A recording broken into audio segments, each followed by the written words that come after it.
2021.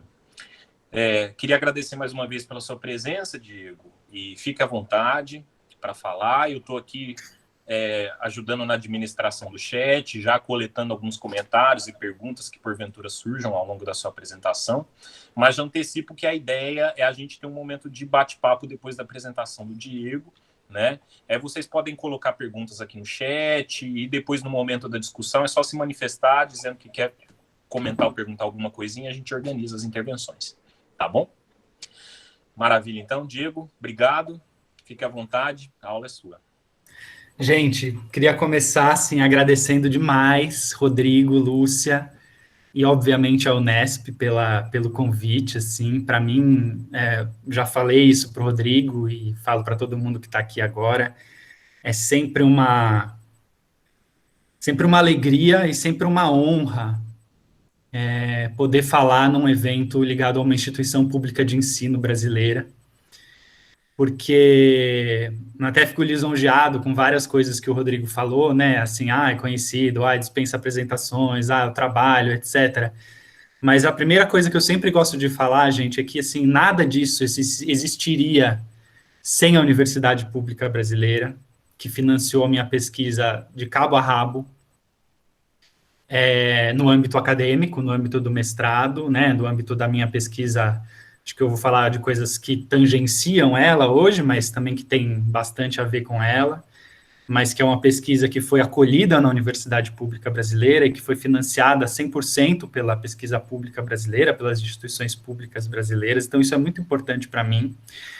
Mas também o meu trabalho como diretor de teatro, indissociável das conquistas que a nossa categoria fez nos últimos anos, já bastante anos, 20 talvez, em termos de política pública, né? Então, eu comecei, quando eu voltei para o Brasil, eu comecei a trabalhar com precisamente, Lúcia Romano, que está aqui, na Mondana Companhia. O primeiro trabalho que eu fiz foi quando eles trouxeram o Adolfo Shapiro, através da Funarte. Depois a gente fez um fomento com o Shapiro também, que foi o Pais e Filhos, e o Corpo Rio levou o Zé Renato, são todos instrumentos de uma cultura pública, de uma cultura comum.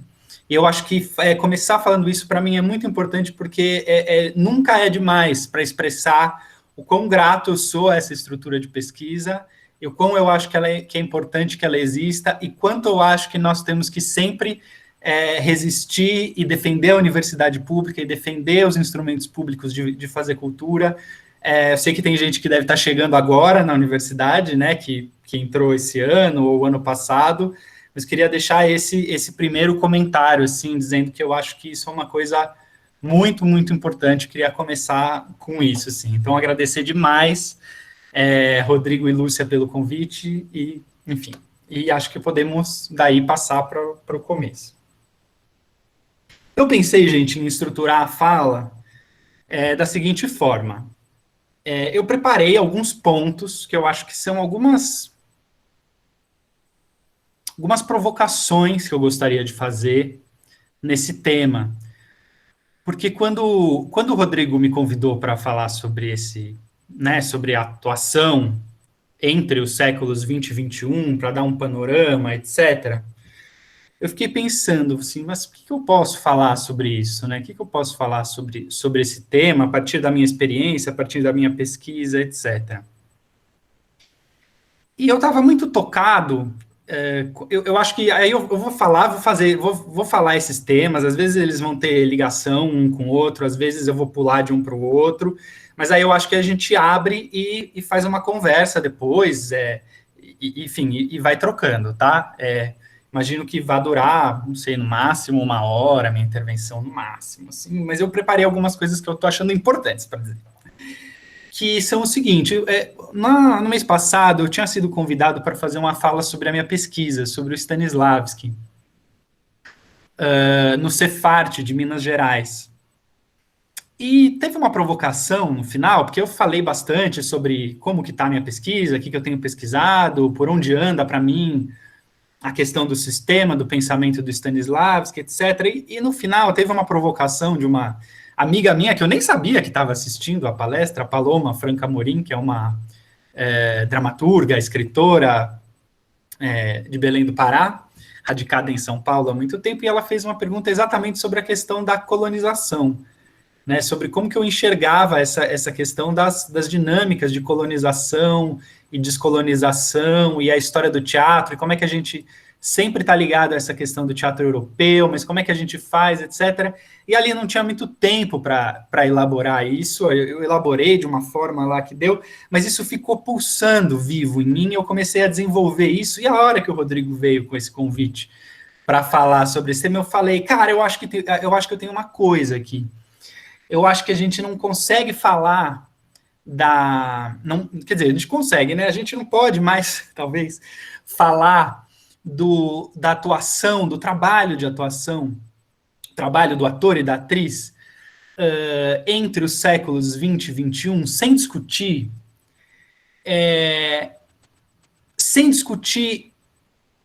um movimento que é o objetivo de hoje, de eu falar para vocês, que é um movimento de ruptura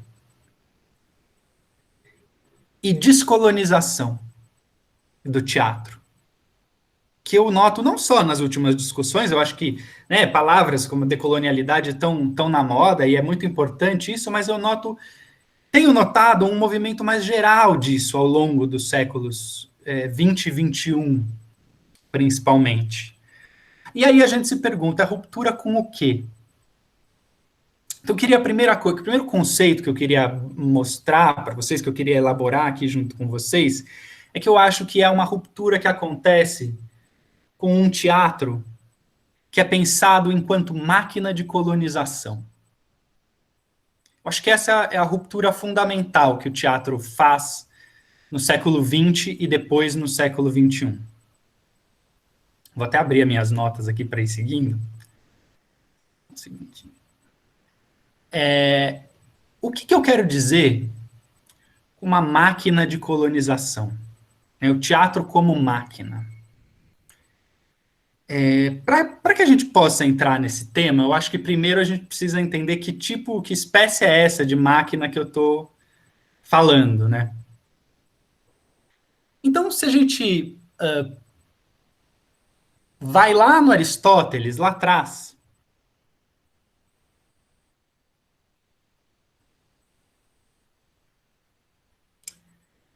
se nós vamos lá no Aristóteles, lá atrás, a gente vai ver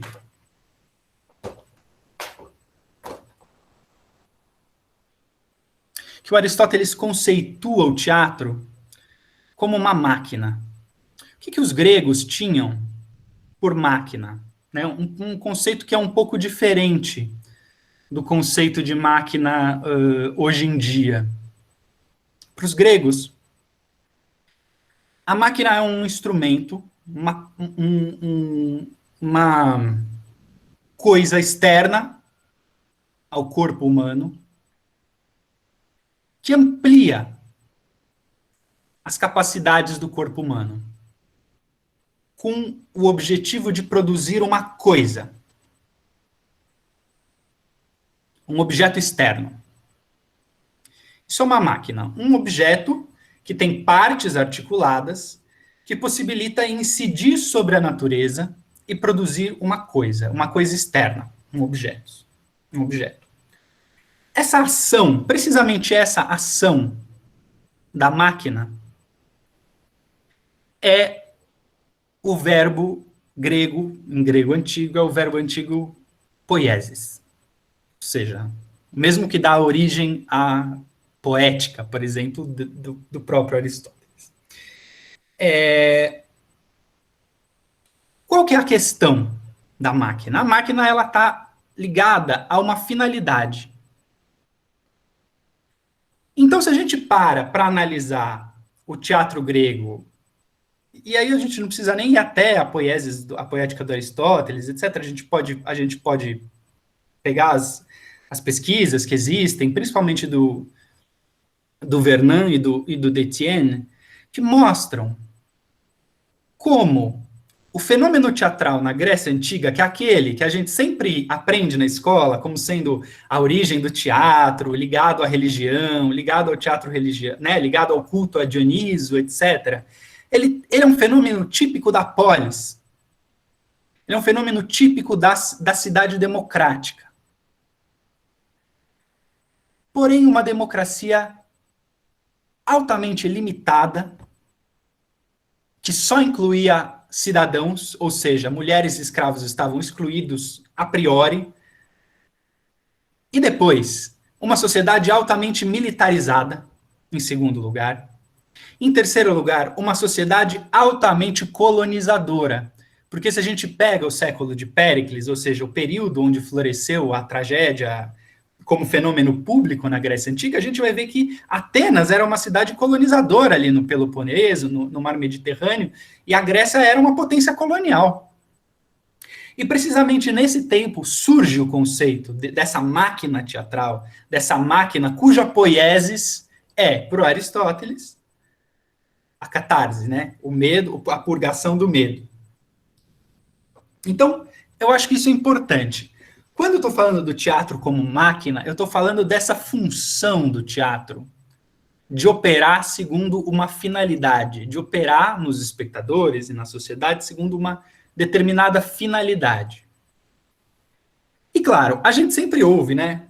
Ah, nossa profissão tem mais de 2.000 anos de história, gente que faz teatro tem mais de 2.000 anos de história. Não é bem assim, né, gente? Não é bem verdade isso. O teatro que nós conhecemos hoje, e aí, gente, ó, vou fazer um pequeno parênteses aqui para vocês, tá? Mas o teatro que nós conhecemos hoje, um pequeno parênteses, desculpem. O teatro, quando eu falo teatro, eu estou falando de teatro ocidental. Eu não considero que outras formas cênicas possam levar esse nome de teatro.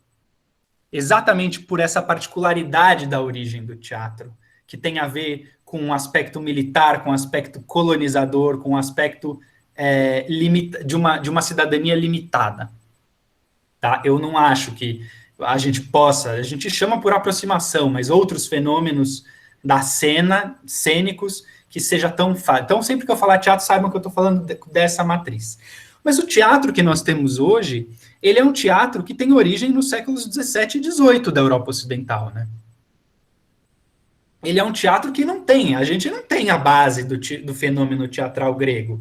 A gente tem o teatro dos séculos 17 e 18, ou principalmente do 18, da época da Ilustração. Se a gente for ver no Brasil, vou chegar no Brasil mais tarde, é menos, né? É 19, é o teatro europeu do século 19. Por que eu estou falando isso? Porque eu fiz toda essa conceituação do teatro como máquina para dizer que esta particularidade do teatro, ela, durante a Idade Média europeia, ela ficou um pouco esquecida. E que ela é retomada num movimento revolucionário pouquíssimo conhecido na história da dramaturgia europeia, no século X,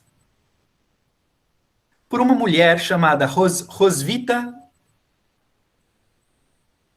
do monastério, uma monja do monastério alemão de Gandersheim, não sei como é que se fala em alemão. Gandersheim, eu falo.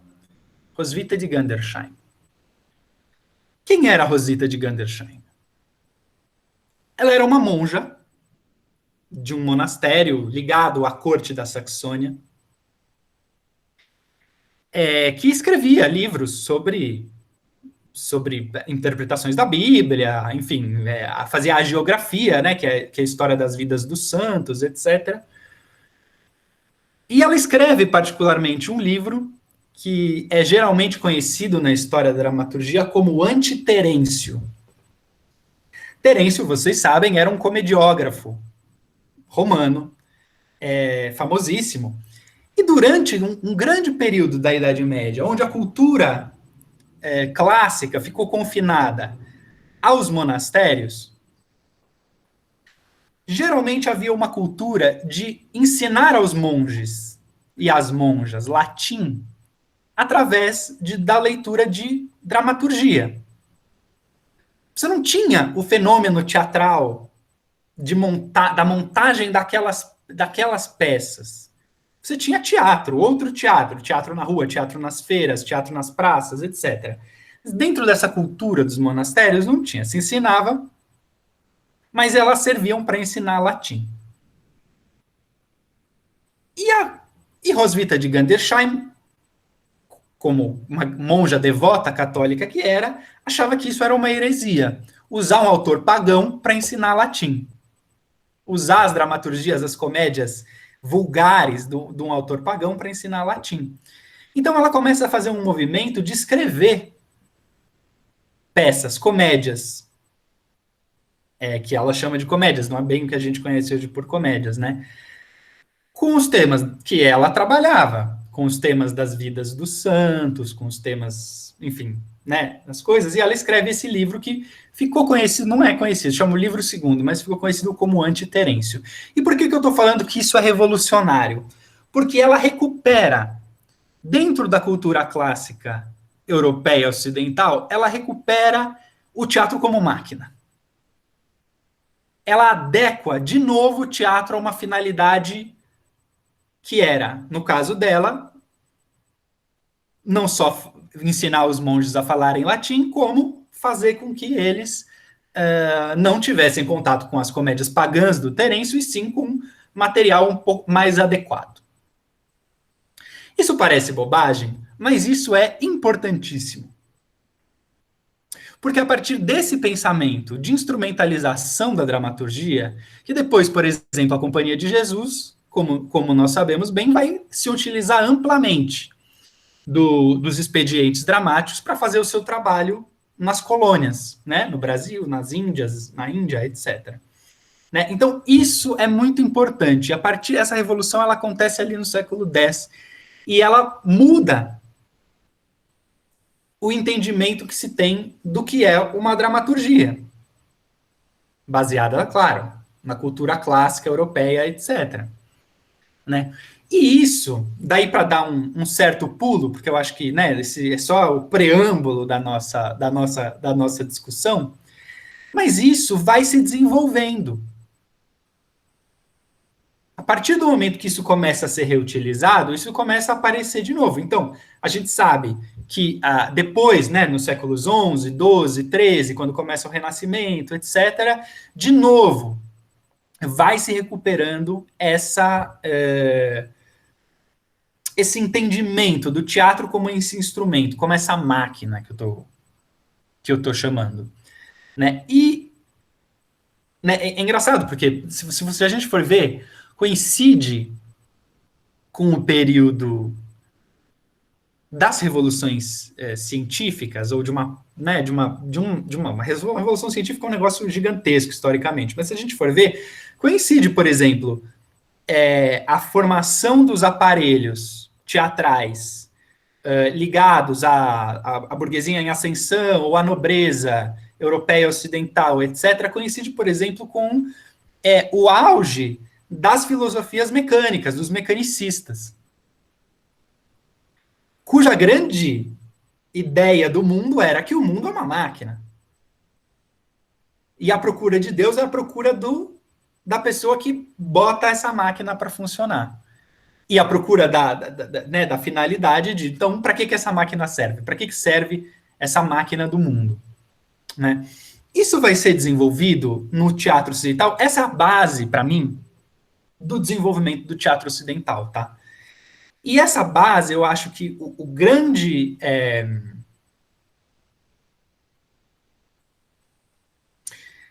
questão dela é que a finalidade do teatro, ela vai sendo adequada às necessidades das pessoas que bancam, que produzem aquele teatro.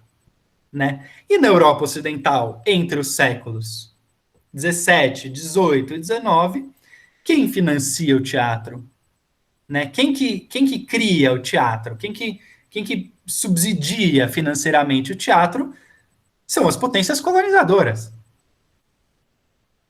Então é por isso que eu digo que o teatro europeu é uma máquina de colonização. Para mim, o exemplo mais claro disso, gente, é a Inglaterra.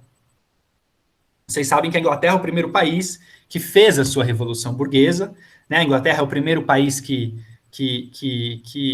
cortou a cabeça de um rei, e depois teve vários outros retrocessos, etc. Mas a Inglaterra é um dos primeiros países que procede a uma colonização de tipo novo.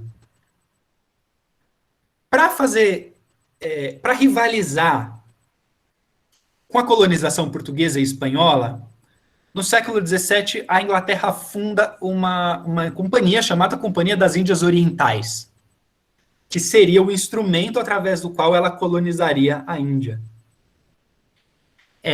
E essa Companhia das Índias Orientais, ela era uma companhia de um modelo de companhia que a gente tem até hoje, que é de ação aberta.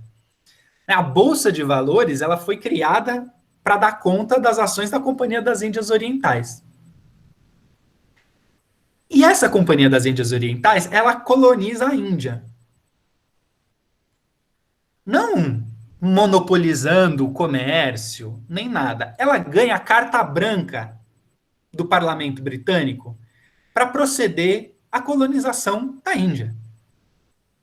Então, os primeiros anos, quase o primeiro século de colonização da Índia, ele é um século onde não é a Inglaterra que explora a Índia, é uma companhia que explora brutalmente, que massacra a população nativa indiana, que procede os maiores horrores adentro. Até que no meio do século XVIII, o que acontece é que o parlamento inglês toma conta da ocupação, e então, depois de um século de uma exploração cruel e violenta, baseada nas ações da Bolsa de Valores e nos produtos que a Companhia das Índias Orientais conseguia extrair do território das Índias, parece que não tem nada a ver com o teatro isso que eu estou falando, mas vocês vão ver que tem. O parlamento inglês começa a tomar ali a colonização e começa a implantar um modo inglês de viver. Começa a mandar gente, oficiais do governo, burocratas, etc., ali, para colonizar a Índia. Bom, ao final do século XVIII, se você pega todos os teatros, e eram poucos, claro, não eram muitos, todos os teatros de Calcutá, que era a capital da colonização inglesa, a grande maioria das peças pertencia ao repertório inglês, Shakespeare, Marlowe, etc. Muitas delas eram feitas em inglês, muitas delas eram traduzidas para o hindu, ou para o prácrito, que eles chamam, para diferentes línguas da população indiana.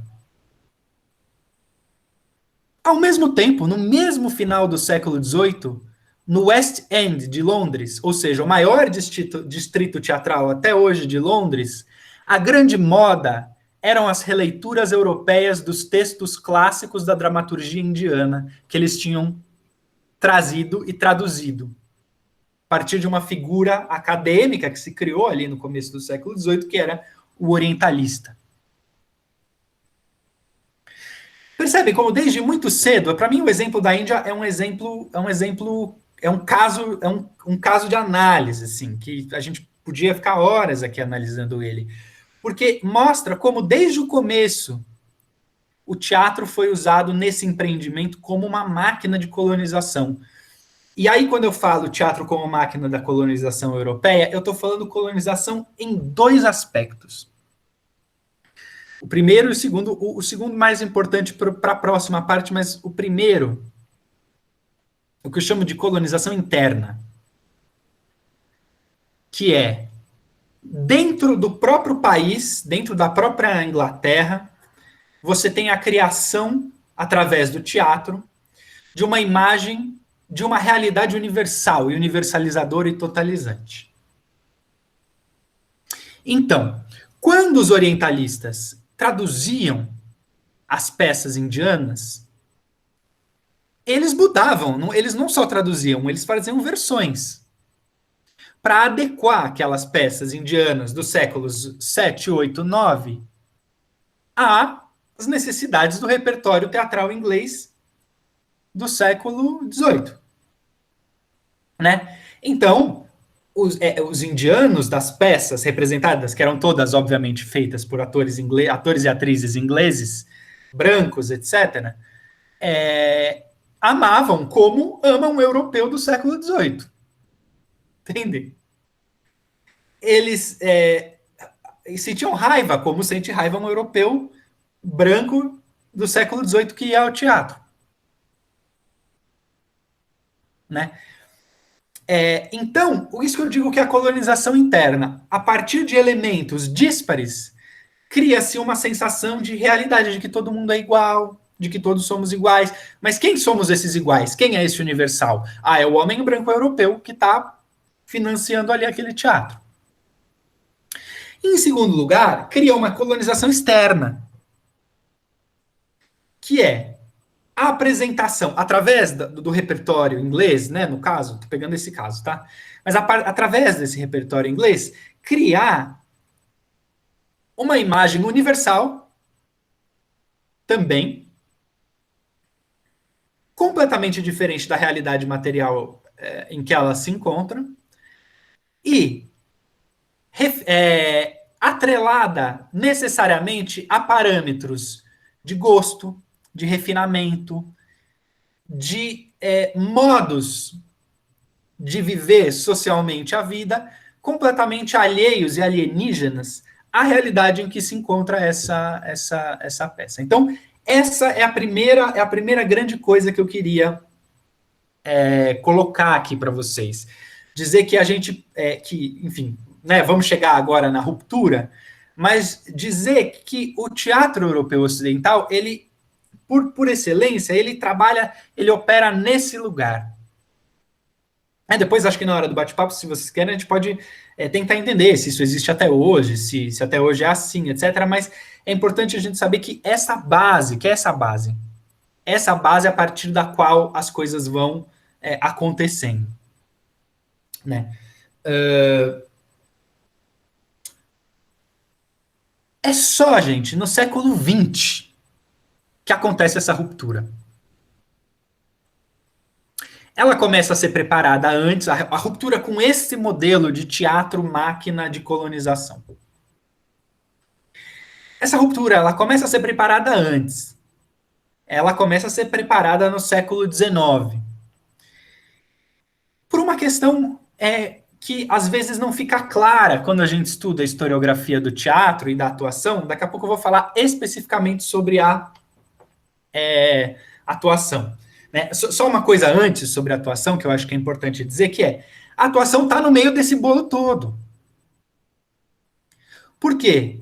Se o teatro tem uma finalidade A ou B ou C, dependendo, né, de um ponto de vista, é claro que a minha atuação ela vai corresponder à finalidade desse teatro, o seu trabalho dentro desse teatro. Ora, é claro. Não precisamos nem pegar exemplos de grandes, né, desses exemplos da via negativa aí que eu tô dando. Podemos fazer um exemplo simples, né? Você trabalha com um diretor X, você tem que entender o que aquele diretor X quer. Então, né, tá aí, a sua atuação vai ser de acordo com aquele sistema. Num plano maior, com esse sistema de com essa máquina, com essa especificidade dessa máquina. Bem, é só no século. Depois a gente volta especificamente sobre a questão da atuação, vou entrar nela agora. Mas antes disso, é importante saber por que só no século XX. Por que é só no século XIX, começo do século XX, que essa ruptura ela acontece né? Bom, enfim, ela não acontece na Europa, em primeiro lugar. É importante dizer isso, que essa ruptura não acontece na Europa. Mas ela é preparada, em certa parte, na Europa. Por quê? Porque o movimento de criação de uma hegemonia burguesa na Europa Ocidental foi feito através de lutas que geraram batalhas, e que geraram mortos, e que geraram guerras, e que geraram revoluções. E que gerou organização. Então, da mesma maneira como o drama burguês é uma tentativa, especialmente da burguesia inglesa, nos séculos final do 18, começo do 19, de adequar a finalidade da máquina teatral para a hegemonia da burguesia como classe dominante, começa a surgir com a ascensão do movimento de contestação disso, ou seja, com a ascensão do movimento operário no século XIX, na Europa Ocidental, começa a surgir um movimento teatral diferente, que busca uma ruptura com isso que eu chamei de colonização interna, com a criação dessa imagem, dessa realidade universal interna, dentro de um lugar, dentro de um país.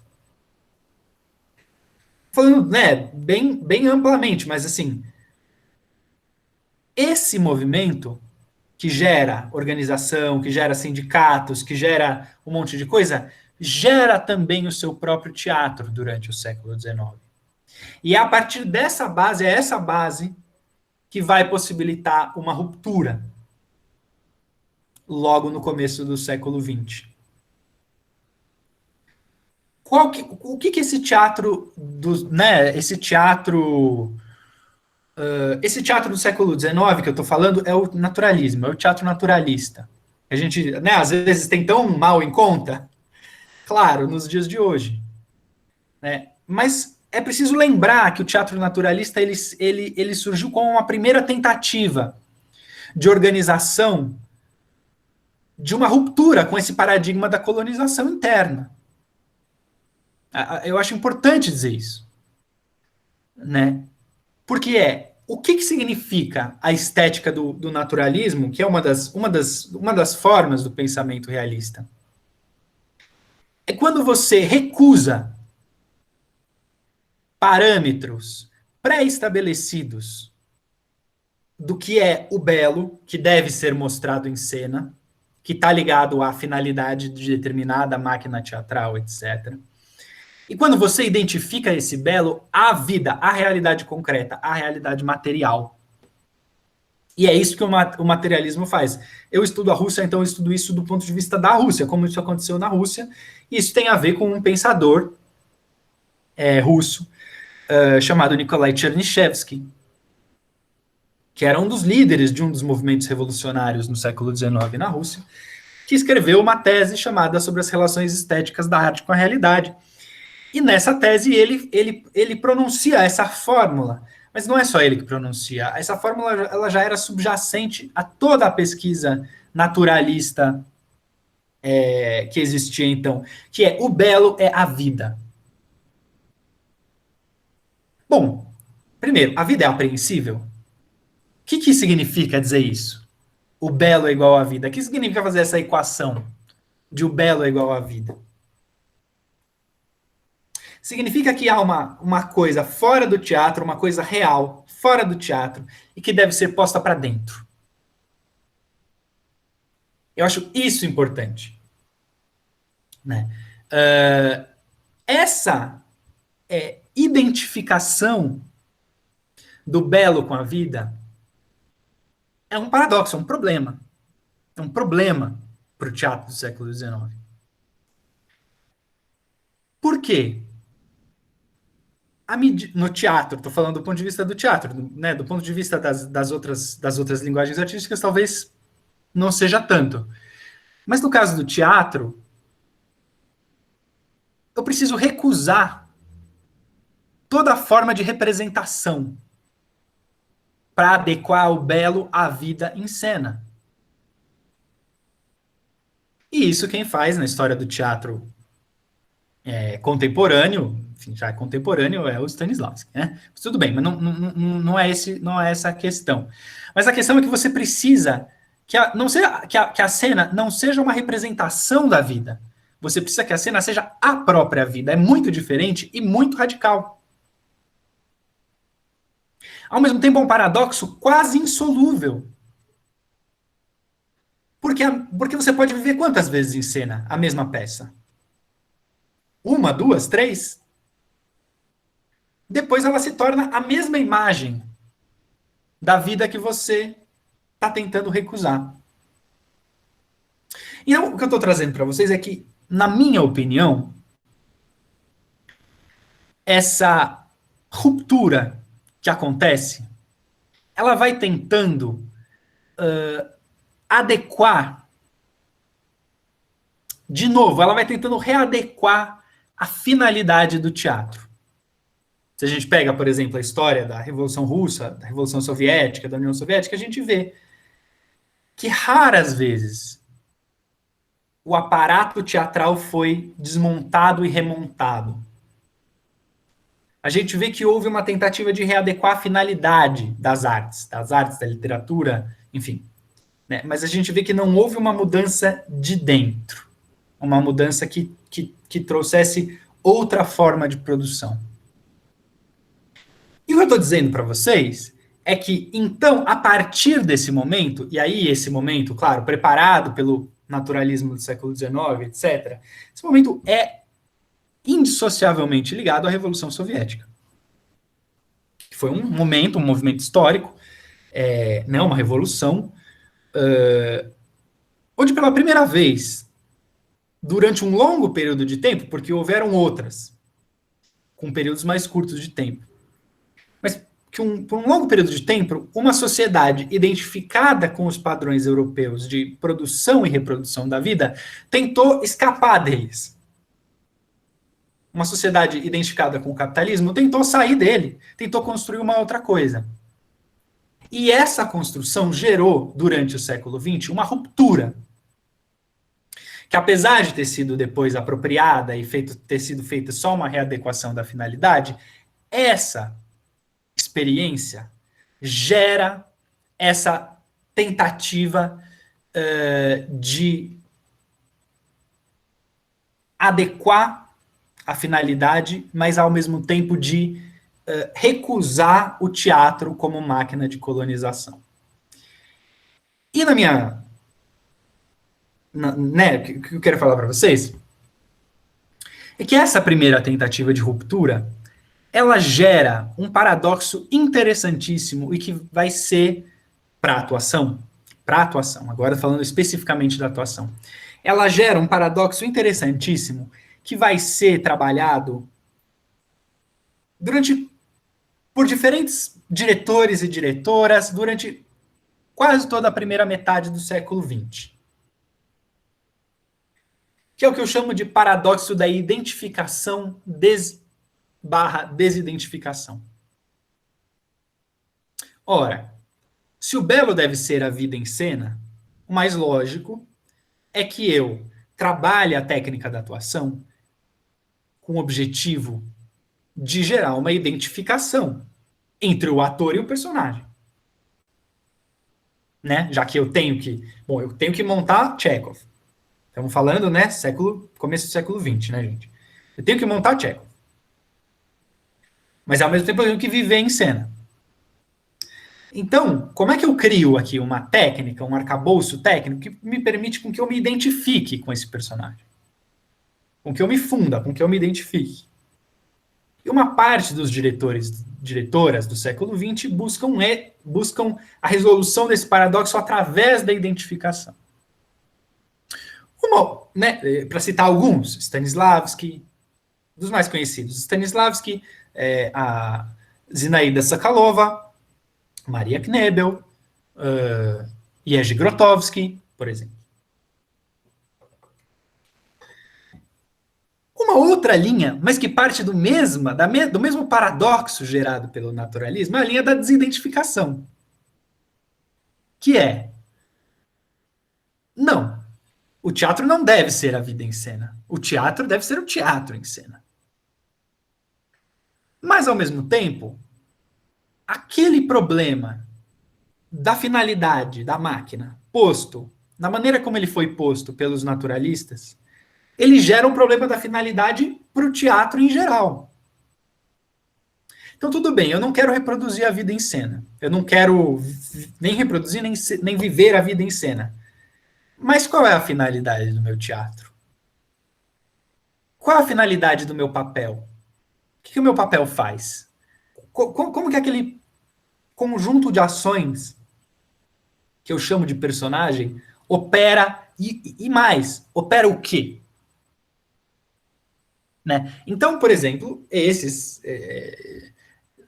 são, né, pegando dentro do pensamento teatral europeu, Brecht, Meyerhold, trabalham a partir do paradigma da desidentificação.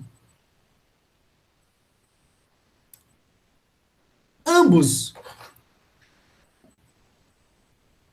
as partes desse paradoxo, tanto a identificação como a desidentificação, elas levam a uma ruptura radical. Por quê? Porque a identificação completa destrói o teatro como máquina. Porque ele transforma a cena na própria vida. Se ele é levado a cabo radicalmente, é possível que isso aconteça? Não sei, podemos discutir depois. Mas se a gente pega essa proposição da identificação e a gente radicaliza ela e vai na raiz dela, a gente destrói o teatro como máquina. Porque eu paro de ter uma cena, eu tenho a própria vida. Entendem? Esse era o objetivo, por exemplo, de Stanislavski, Grotowski, né? Stanislavski de um ponto de vista mais progressista, Grotowski de um ponto de vista um pouco mais reacionário, mas era o objetivo deles. Não, estou falando sem juízo de valor, no sentido daquilo que se almeja mesmo. Por outro lado, a desidentificação produz um fenômeno parecidíssimo. Porque, à medida que eu trabalho na parte da desidentificação, o que acontece? Eu acabo explicitando o próprio caráter maquínico, de máquina, do teatro. E deixo a nu a finalidade dele. Ora, podemos olhar para o Brecht nessa hora. Né? Podemos olhar como, em quase todos os momentos de produção e de pensamento dele, uma grande parte, uma grande importância ali do trabalho era deixar a finalidade do teatro a nu. Tanto para que ela pudesse, em determinado momento, ser manipulada, como em outro momento para que ela pudesse dar conta de si mesma e se acabar. Meyerhold também trabalhava nesse sentido. Como eu adequo? Então tem uma, né, eu falo do Meyerhold porque eu conheço muito mais concretamente a parte cênica, né? Mas, por exemplo, quando ele foi montar uma peça do Molière, ele foi montar o Dom Juan do Molière. Se a gente pega e lê a explicação de direção do Meyerhold para o Dom Juan do Molière, é muito interessante. Porque ele vai criando procedimentos de desidentificação para que fique clara a estrutura, não só da sociedade que ele está criticando, mas do próprio teatro imperial que ele está criticando.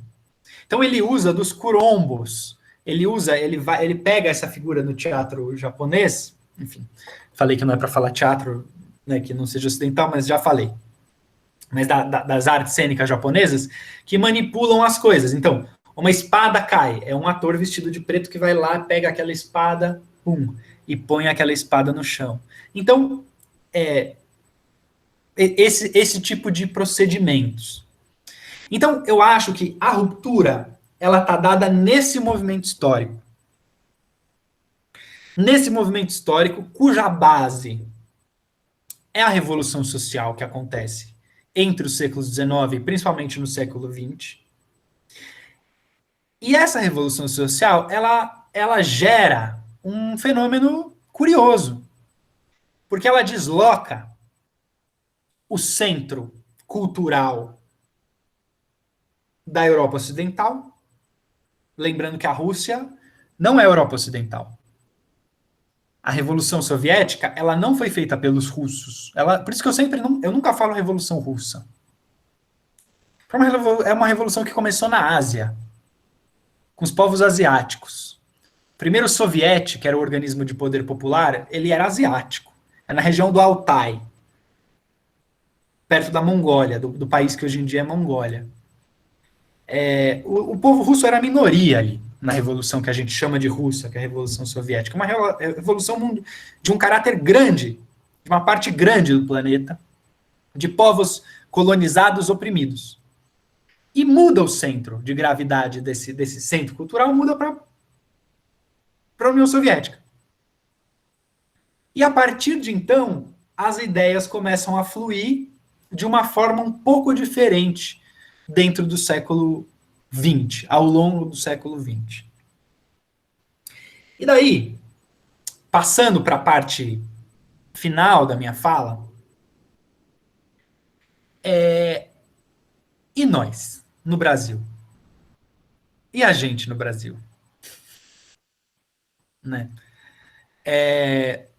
Queria começar essa parte, já vai ficar claro como eu estou pensando essa coisa do Brasil, mas uma coisa que eu vi, o Célia Helena soltou uma série de vídeos no YouTube faz uns meses, que eram vídeos de arquivo, acho, da Célia. E um era muito interessante. Bom, a gente sabe que a narrativa do teatro moderno no Brasil é TBC, Teatro de Noivas, Ziembinski, Rogério Jacobi, Gianni Ratto, italianos, etc. E era uma entrevista com a Nídia Alicia, que foi uma grande atriz do teatro brasileiro, enfim, do teatrão, mas também fez muita coisa. Era uma entrevista com a Nídia Alicia. Né, ela já falecida faz tempo. E ela falava assim, ela contava sobre como era o trabalho com o Ziembinski. E aquilo me pegou muito, porque ela falava assim, o Ziembinski era um ditador em cena. Ele impostava, ele colocava, ele montava, ele coreografava até o nosso sotaque. Só que tinha um problema aí, a Nídia falando. Porque ele era polonês, ele não falava português direito. Ela falou assim, então uma vez eu cheguei pro Paulo Altran, e o Paulo Altran falou, Nídia, eu preciso falar com você. Não sei se era o Paulo Altran, posso estar inventando agora, não lembro. Mas vamos dizer que é o Paulo Altran. Ele falou assim, Nídia, eu preciso falar com você.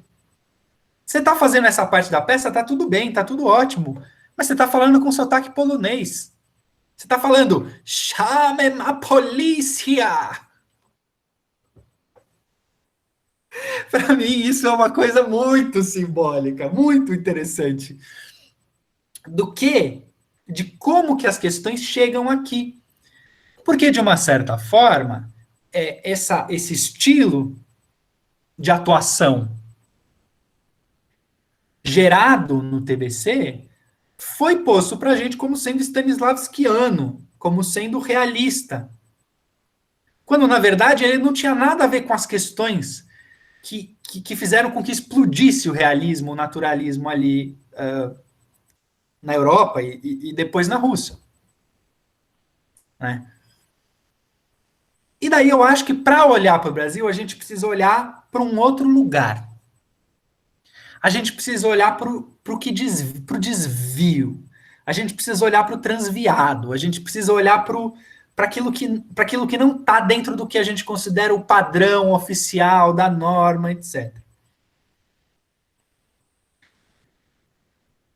Por que eu estou falando isso? Porque dentro da Organização Internacional do Trabalho, nós somos um país dependente. Isso significa que as ideias que a gente recebe como ideias dominantes são ideias para que nós continuemos dependentes. Né? As ideias de teatro dominante, as ideias de... Né, por que é tão legal fazer workshop na Europa? Por que as pessoas ficam tão... Porque a gente está atrelado a essa dinâmica, e as nossas ideias são produzidas dentro dessa dinâmica também. Mas é preciso lembrar que, ao mesmo tempo em que se tinha grandes discussões sobre o teatro brasileiro, moderno, não moderno, etc., lá na época, a gente tinha grandes espaços teatrais, de resistência, de anticolonialidade, de uma anticolonialidade. Espaços teatrais que iam contra, espaços teatrais que se autogeriam, geriam-se a si mesmo e que iam contra isso da colonialidade. Então, por exemplo, vocês sabem que uma das companhias de teatro mais famosas, autogerida, do começo do século XX, era uma companhia feita exclusivamente por pessoas negras. Chamava companhia, e não era, é antes do Teatro Experimental do Negro. Não é o teatro do Abdias, né? Que é depois. Não, a Companhia Negra de Revista. Que passava um perrengue danado para conseguir se organizar, para conseguir se apresentar, mas que sobreviveu durante algum tempo. Inclusive, uns dos atores depois foram trabalhar com Abdias Nascimento no Teatro Experimental do Negro.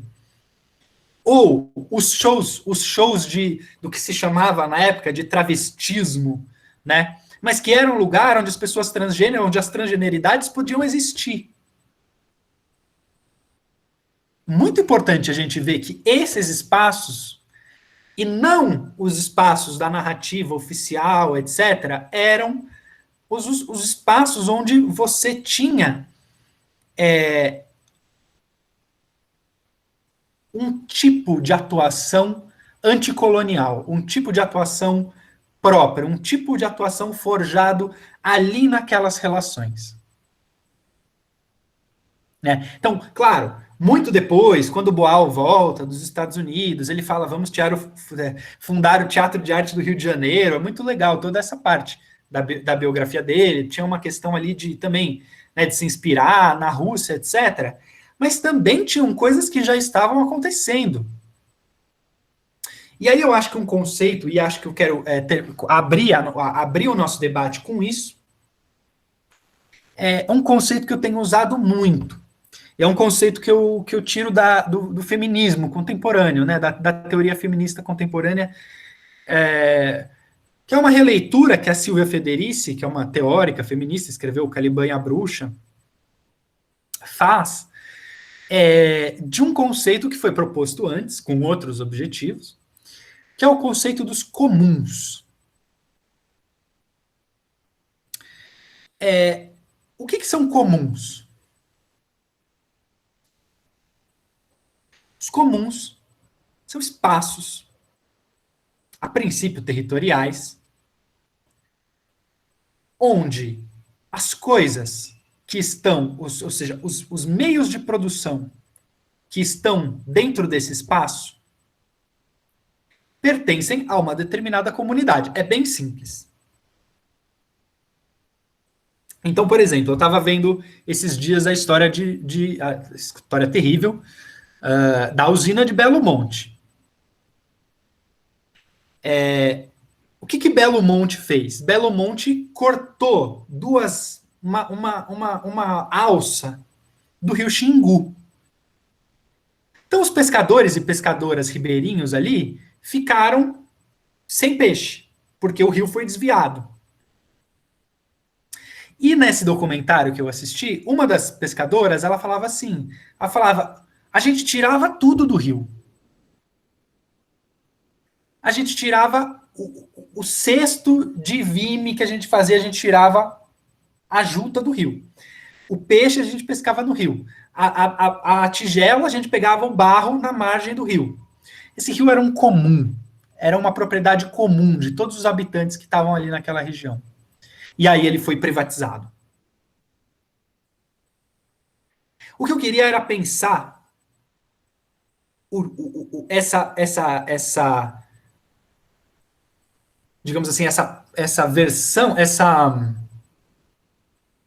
outra parte da ruptura como a descolonização. Porque uma não faz sentido sem a outra. E essa descolonização, ela necessariamente passa, e se a gente olha para a história do teatro brasileiro, ela necessariamente passa pela construção do teatro como comum. Como um comum. Podem pegar historicamente. Qual? O teatro de arena? Tudo bem, pode ser que ele, num determinado, fosse propriedade do Zé Renato. Mas e depois? Zé Renato vendeu, tudo bem. Podia ser nominalmente propriedade ali do Boal, talvez? Nem sei se chegou a ser, mas né, podia ser nominalmente. Mas aquilo era um comum daquele grupo. O Teatro dos Estudantes, de São Paulo, que existiu paralelamente à Arena, um comum. Oficina, comum. O Teatro Experimental do Negro, comum. Né? Então, assim, a gente vê que na América Latina em geral e no Brasil em particular, a dinâmica anticolonial que se instaurou. Aqui está o que eu achei na web. Gente, meu celular é muito louco, desculpem, vou mandar ele lá longe para ele não me ouvir, porque ele está fazendo pesquisas na web com as coisas que eu estou falando para vocês. Engraçado, né, que nessas horas esses celulares começam a funcionar. Tá contando tudo pro Google. Pois é, tá contando tudo. Mas o que eu estou dizendo, gente, é que na história do teatro brasileiro e da América Latina, porque se a gente vê, esse é um fenômeno latino-americano e um fenômeno brasileiro. E é nessa comunidade teatral, nesse teatro comum, que a gente gera um outro lado do problema da identificação e desidentificação, que é um problema que só o comum consegue resolver, que é o problema da identidade. Por quê? Se eu pegar estritamente o fenômeno da cena, eu jamais posso falar em identidade. Né? Porque eu sei, como ator, que eu entro em cena e eu sempre vou ser eu. E eu nunca vou ser o personagem, né?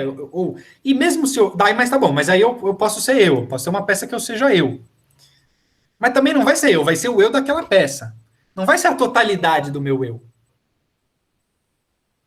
Então, essa questão da identidade, e que é na periferia do capitalismo, trabalhada dentro, oficialmente, digamos assim, dentro de um paradigma nacional e nacionalizante, né? Então, se a gente for ver nos livros de história do teatro, tem lá a criação de um teatro nacional.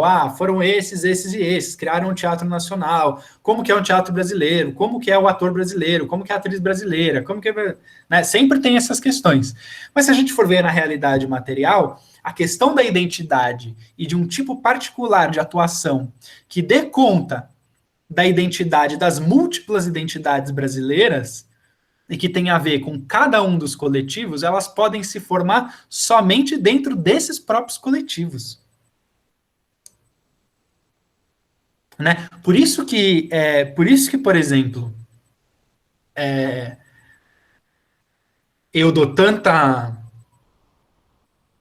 razão para o movimento negro quando eles falam, não, vocês não vão fazer blackface, vocês não vão fazer blackface. Não sei, bom, talvez as pessoas aqui sejam muito, mas certamente alguém aqui lembra dessas polêmicas. Não, vocês não vão fazer isso. Vocês não podem. Vocês não têm o direito de falar sobre essa identidade. Ela é nossa. E é o nosso coletivo que vai resolver ela. O que o movimento negro está falando nisso? Ele está fazendo uma denúncia de uma instrumentalização do teatro, às vezes sem saber, às vezes sem o próprio grupo saber, mas de uma instrumentalização do teatro como máquina de colonização, de novo. Está fazendo essa denúncia. Entendem? Então é por isso que eu acho que quanto mais nós olharmos para os coletivos, quanto mais a gente se organizar coletivamente de forma teatral, quanto mais a gente fortalecer os diferentes grupos de teatro, mais a gente vai contribuir com a explosão desse teatro, que aí a gente pode passar, eu passo agora para o nosso debate, mas aí assim, se é que eu acho que esses procedimentos de utilização do teatro como máquina existem até hoje, estão vivíssimos na nossa sociedade. Então é isso, gente. Obrigado. Eram essas as reflexões que eu queria colocar para vocês. Desculpa se foi muito prolixo, mas estamos abertos aí, vamos dialogar. É o seguinte, eu estou fazendo com a Lúcia, me supervisionando, uma pesquisa sobre a história da atuação no Brasil, que vai ser fragmentária, porque dar conta de tudo eu não consegui. chama-se Anotações sobre a História da Atuação no Brasil. Tem um ator chamado Ator Vasques, que o Procópio Ferreira escreveu um livro sobre ele. Ele é uma espécie de pré-Grande Otelo. Um ator negro, muito irreverente, improvisador, e que se envolveu com a criação do machixe, um lugar chamado Barraca do Teles, que era um lugar onde se misturavam os artistas populares e os intelectuais da época, etc, etc.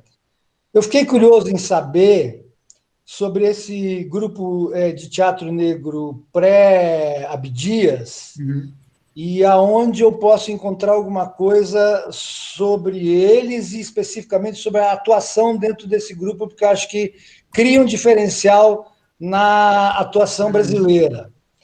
E também um segundo exemplo que você deu, que agora me falha, onde uma espécie de independência do estrangeiro em relação também à interpretação se deu aqui no país.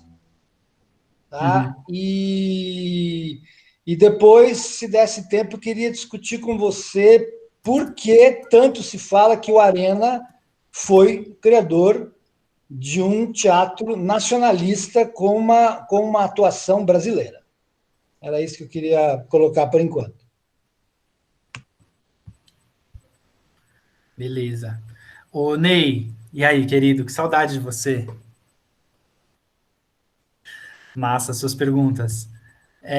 Eu só vou falar, eu não sei, Rodrigo, você quer falar alguma coisa? Será que a gente faz umas rodadas de pergunta antes, aí eu respondo tudo junto?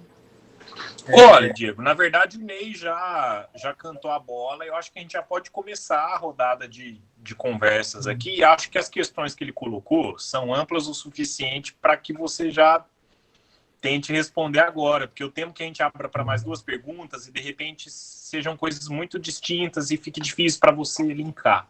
Não sei o que você acha. Eu acho que o Ney perguntou coisas que dão pano para manga para uma intervenção sua agora, e depois a gente sente com as próximas, a gente vai organizando de acordo com o conteúdo das perguntas também, pode ser? Tá bom. Maravilha. Então, sobre a Companhia Negra de Revistas, primeiro, é simples. 2 trabalhos que eu cito, que eu acho que são fundamentais. Tem um artigo do professor de antropologia da USP, que é o Jefferson Bacelar. Eu posso depois te passar o link, tá? Mas quem quiser, o artigo se chama Corações de Chocolat, a história da Companhia Negra de Revistas, 1926-27. Onde ele explora exatamente a interpretação desse cara que era ele era o empresário, como se dizia no século XIX, mas ele era o ator principal da Companhia Negra de Revistas, que o nome artístico dele era Chocolat, em francês. E tem a dissertação da Danusa Jeremin de Oliveira, que se chama Companhia Negra de Revista, 1916-1927. Resistência muito além dos palcos.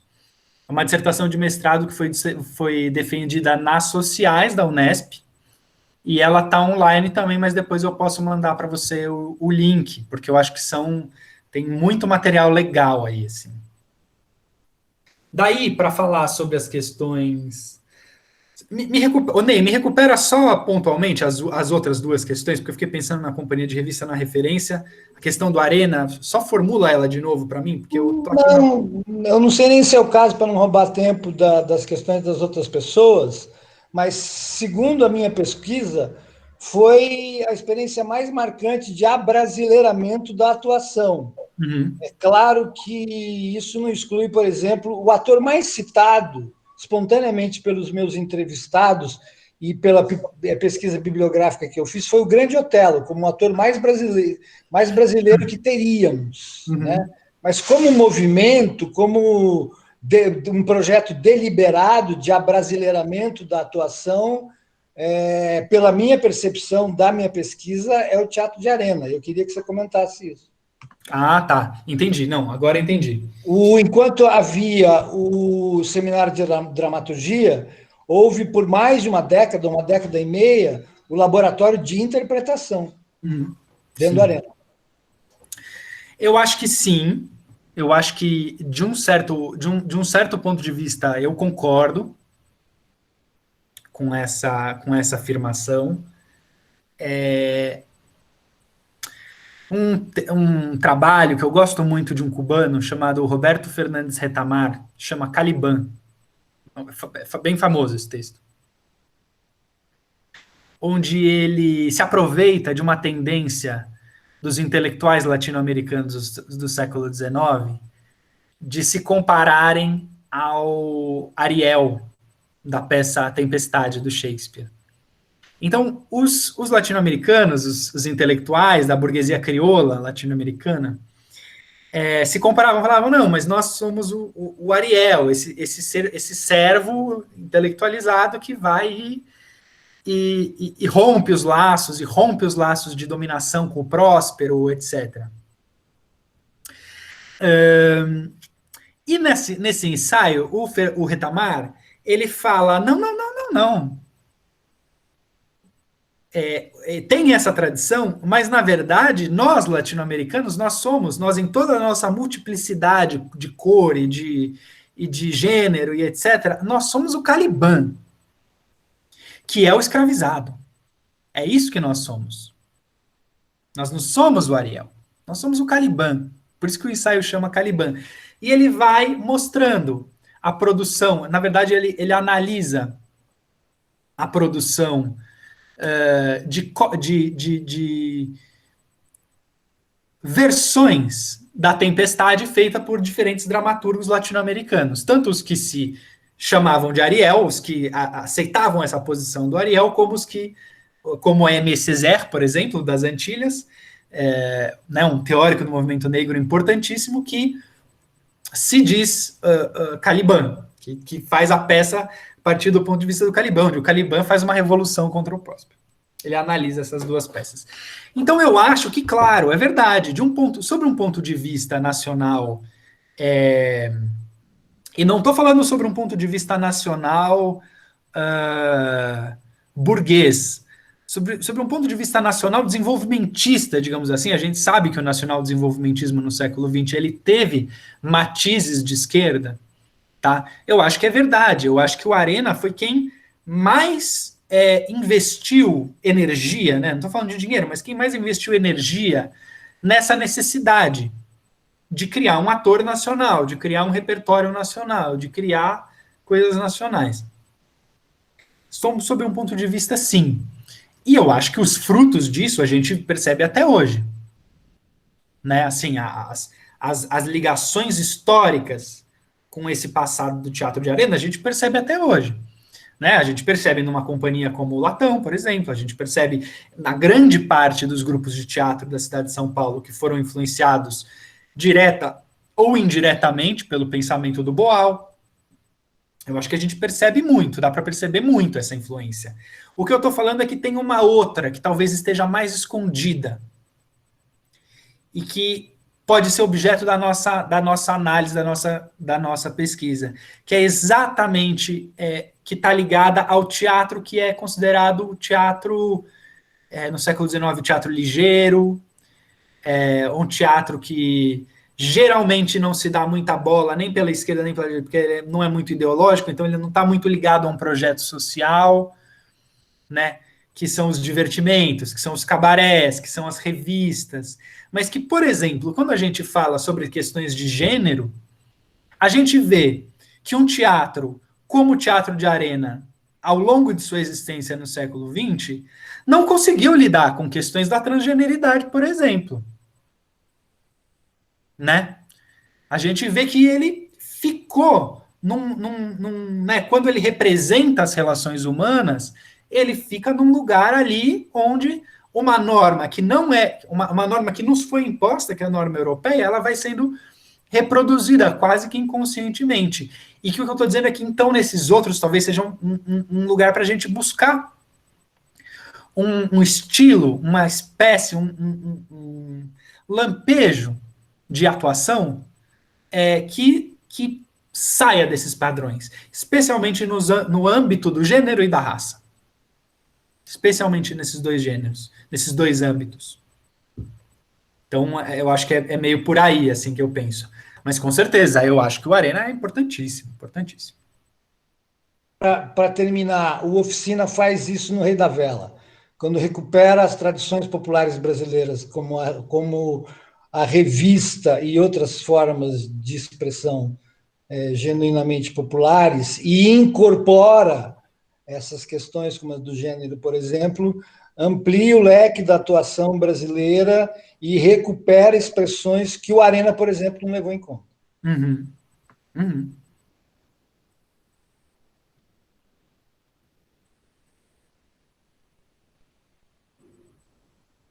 E obrigado. Maravilha. Perguntas, gente? Perguntas, comentários? Estamos abertos.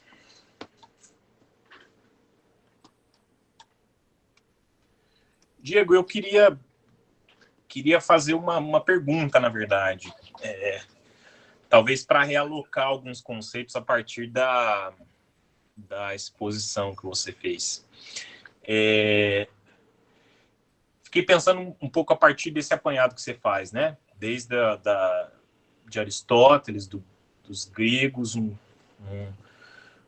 modelo específico de teatro que de algum modo está na base, né, do que a gente entende por teatro até hoje, né? E quando você fala da máquina teatral, né, e da poiesis como um elemento que está no centro dessa máquina teatral, eu fiquei pensando já no desdobramento depois no final da sua fala, se na verdade a gente não pode estender toda essa reflexão para a ideia de que se trata de um teatro baseado numa noção específica de mimese, de representação, né? Porque a tragédia funcionou, a tragédia segundo Aristóteles, funcionou como uma espécie de metonímia para o teatro como um todo, né? E a tragédia como grande gênero que, a partir daquele particular, o Aristóteles promoveu um nível de abstração conceitual que serviu de paradigma para o teatro como um todo, né? E todos os desdobramentos que vieram a partir daí, né? A centralidade que o texto assume, mas também uma ideia específica de ação, e aí a ideia do belo animal aristotélico, né? Um determinado tipo de ação interessa a tragédia, né? Uma ação bem equilibrada, com uma ordem específica, uma lógica causal que organiza os acontecimentos. E claro que isso deixou de lado todas as manifestações populares que estavam ali, vivíssimas, em vigor, fora dos festivais trágicos, né? E os mimos, né? Os flíacos, e mesmo a comédia, que toda aquela discussão se compunha o projeto original da Poética ou não, mas a comédia a gente sabe que sempre foi um gênero muito mais anárquico e que também fugiu a esse modelo de mimese específica, assim. E de modo que isso se arrasta depois, né, com a Renascença, o neoclassicismo, e mesmo o naturalismo, de algum modo, ainda entra em fricção com esse modelo de representação na medida em que se propõe a abraçar o real, né, que essa questão, no modo como você colocou, assim. E fiquei pensando um pouco nisso, se esse processo de descolonização hoje não passa por absorver essas teatralidades, essas formas não miméticas que ficaram de fora do sistema aristotélico, né? Todo esse período, né? E aí, porque é um pouco isso, né? Ainda hoje a gente sempre diz com certo preconceito, com a boca meio torta, assim, né? Olha, essas teatralidades, né? Porque teatro mesmo é outra coisa. E aí essa outra coisa implica todo esse sistema, né? Que se retoma. Ou seja, é um transbordamento da palavra, né? Ou uma ressignificação do que a gente chama de teatro a partir de uma outra ideia, né?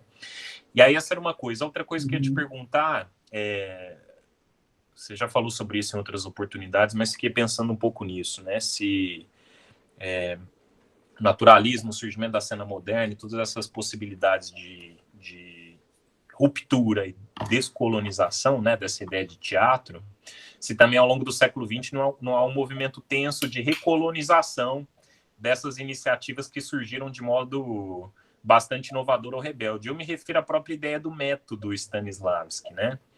Porque é todo aquele processo, né, de recepção do sistema de Stanislavski nos Estados Unidos, lá a coisa se transforma num método que se mostra muito adequado para um tipo específico de cinema, que é a grande arte hegemônica do século XX e um peão importantíssimo no processo, no imperialismo estadunidense, né, um processo de colonização cultural também por meio do cinema. E se o próprio método do Stanislavski ele não é acomodado para caber dentro desse projeto de colonização estética, do qual o cinema também faz parte, assim. Você acha que faz sentido pensar dessa maneira? Se a redução a uma ideia de método também não acaba contribuindo para isso? Sim, com certeza. Eu acho que não só a questão da redução do pensamento do Stanislavski, eu não digo nem do sistema do Stanislavski, né? Eu falo do pensamento do Stanislavski, que é muito maior que só aquela parafernália conceitual ali que é o sistema, né? Mas de todo o pensamento há uma coisa de método. Claro, mas não só. Eu acho que esse é um procedimento comum da dependência cultural dos países dependentes. Eu acho que isso é uma coisa que, bom, a gente falou em outra oportunidade sobre o Roberto Schwartz, sobre as ideias fora do lugar, né? Que é um texto famosíssimo, onde ele vai mostrar como eu acho que aqui serve muito. Talvez isso não seja né? A gente pode depois algum dia aprofundar muito essa discussão sobre as ideias fora do lugar, mas isso é uma verdade quando se fala do Brasil em particular e da América Latina. Ideias que são geradas fora daqui são apropriadas aqui como dispositivos de colonização, como máquinas de colonização. Então, olha a diferença nos Estados Unidos, por exemplo, onde essas ideias do Stanislavski elas foram apropriadas e foram postas a serviço do projeto de desenvolvimento nacional da burguesia norte-americana. E gerou um método que depois, tudo bem, como o método foi exportado, etc. Mas aqui, né, o negócio vira. E aí, não se limita ao Stanislavski. Vai para outros. Vai para Grotowski, que trabalhava, gente, numa Polônia em condições muito específicas. Que tinha uma proposta de teatro muito específica, que era muito específico. Então, isso, para a gente, isso é universalizado. O Eugênio Barba. É que o Eugênio Barba, para mim, faz isso de caso pensado, o que é pior. Mas, assim, são coisas que são vendidas como universalidades, como grandes métodos, como coisas... E não estou falando que a gente não... que a gente deve aprender tudo, claro. Mas a gente sempre deve saber que essas coisas acontecem desse jeito. O que eu estou propondo é que o comum, a criação dessa identidade comum é a maneira de se apropriar. Se apropriar disso, desse conhecimento, e de digerir, de deglutir e de retrabalhar.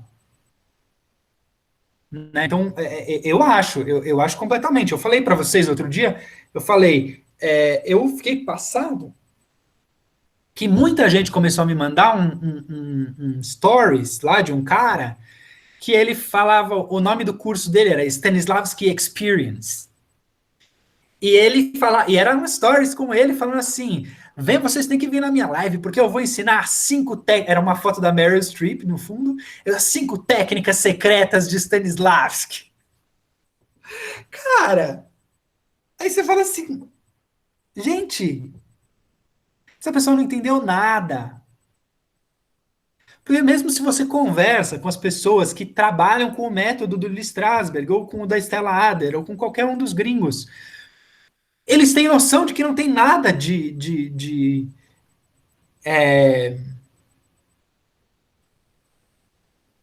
mercantilizável nesse sentido da venda da coisa em si, da reificação.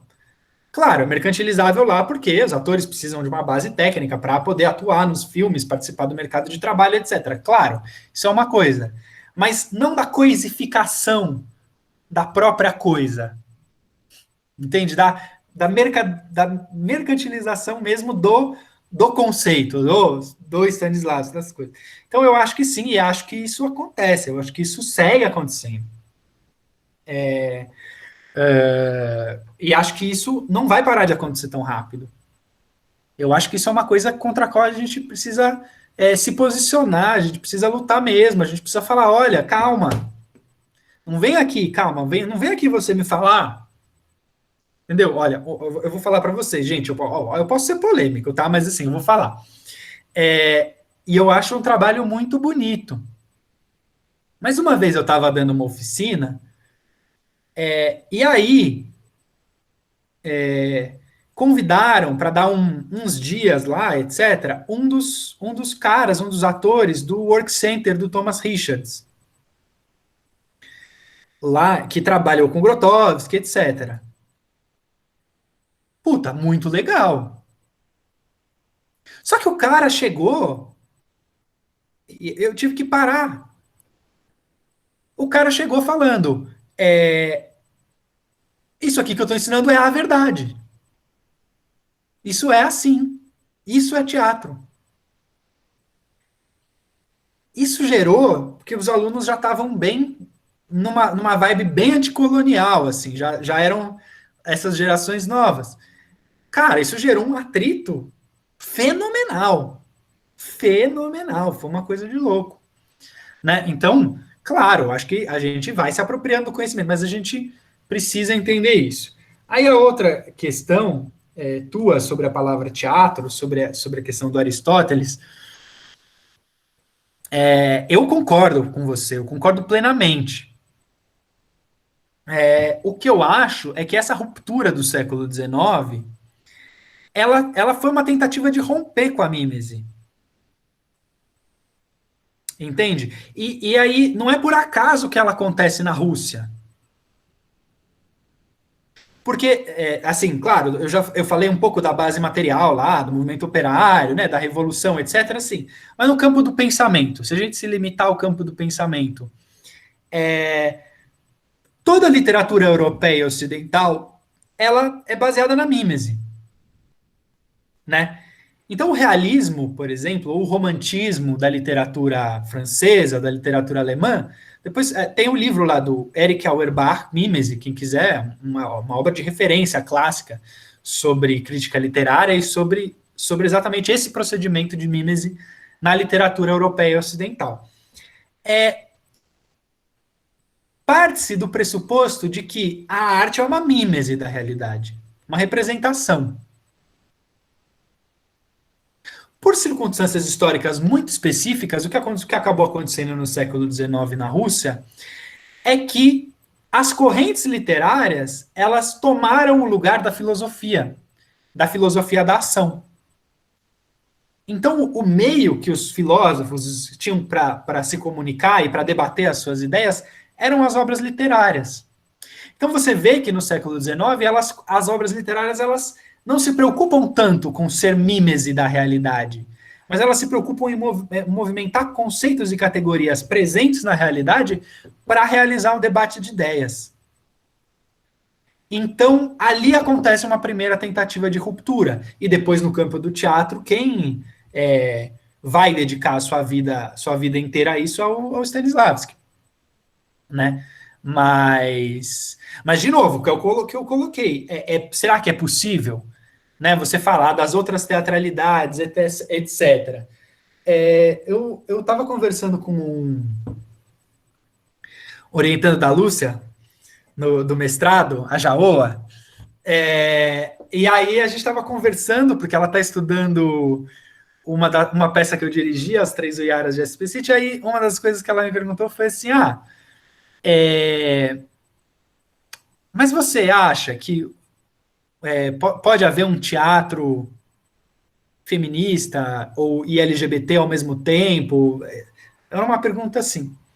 Eu falei, olha, eu não sei responder essa pergunta, mas eu acho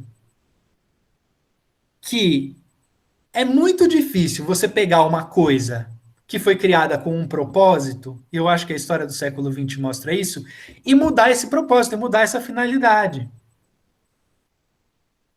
O que a gente conhece como teatro, infelizmente, acabou sendo isso. Acabou sendo essa estrutura dramática da mímese. E com essas tentativas de ruptura, mas assim, eu acho muito difícil, através dessa estrutura. Por que eu estou insistindo tanto na questão do comum? Porque eu acho que o comum forja outras relações, inclusive dentro do plano das relações teatrais, das relações da cena, etc. Que aí sim essas relações podem fugir, podem não ser. Mas é muito difícil. Você pensa nessa estrutura. Você tem personagens que agem, que têm contradições. Como você representa uma totalidade de um ser que tem vontades que não estão ali, que não são? Você tem que limitar. Ele é um recorte. E esse recorte é sempre pensado de acordo com a finalidade da obra, né? Então eu sempre fico muito com o pé atrás, viu, Rodrigo, de chamar essas outras manifestações de teatro, de teatralidades. Porque eu acho que o teatro, a palavra teatro está tão impregnada desse logos, ele está tão impregnada dessa coisa. E eu amo, e eu faço teatro sim, eu gosto, e eu adoro montar peça, gosto sim. Mas eu acho que precisa pensar sobre isso. Não sei se não é outra coisa, entendeu? Não sei se a gente precisa já nomear. A gente não dá tempo da própria coisa, se a gente vai identificando e vai dando tempo da própria coisa se nomear a si mesma, sabe? Fico pensando isso.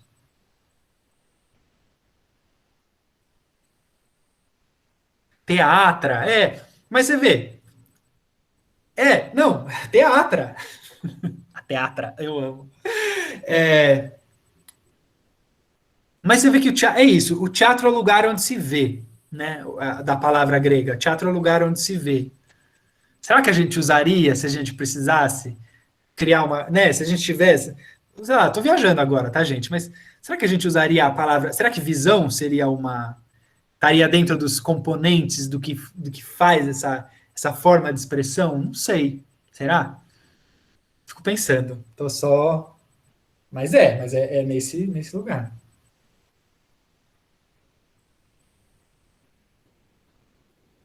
E olha, gente, eu sei que tá todo mundo aqui no primeiro ou no segundo ano. Fora Ney, Lúcia, Rodrigo, Bordignon, que tá aí, Zé Roberto, né? Mas assim, o pessoal da Unesp, viu? É para vocês que eu vou falar isso agora. Nada disso significa que eu não ache que essas linguagens e essas técnicas, elas precisam ser estudadas, e elas precisam ser apropriadas. E a gente tem, e aí voltando para o começo, a gente tem a universidade pública, que é o melhor espaço, porque é o único espaço onde vocês vão ter a possibilidade de se apropriar e de estudar tudo isso e de ressignificar tudo isso fora do âmbito do mercado. Isso é fundamental.